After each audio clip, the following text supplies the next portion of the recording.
In the last video, we have looked at an error which is thrown whenever we try to submit a contact to the backend application. We know contact is a open path and there is no security is needed to access that.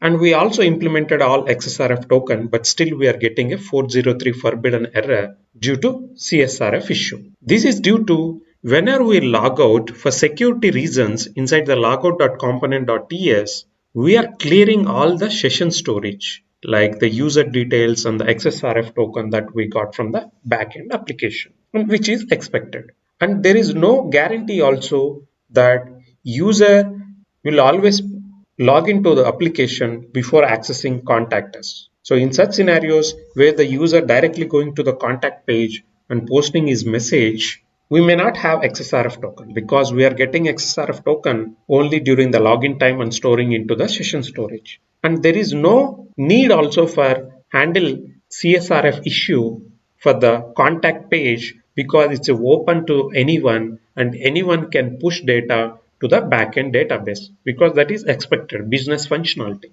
So for such scenarios where you want for few pages CSRF should be ignored and for few pages CSRF should be implemented, we can always leverage Spring Security features provided. Let's try to go to the backend code. Here we have declared CSRF has to be enabled and that has to be for all the paths using this CSRF token repository.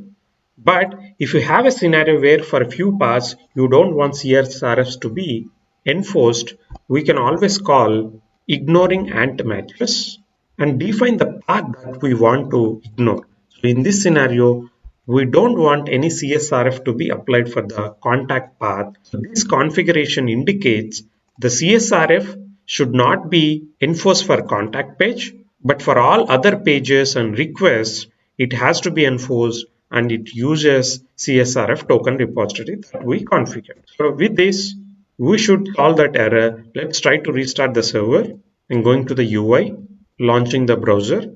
So now I'm directly going to the contact us page. So in this scenario, we never had XSRF token to the UI application and it never stored inside the session storage. I'm trying to save the data. Please connect with me is the subject and message is regarding the home loan. As soon as I click send message, you can see your message is requested and there is a reference ID also generated.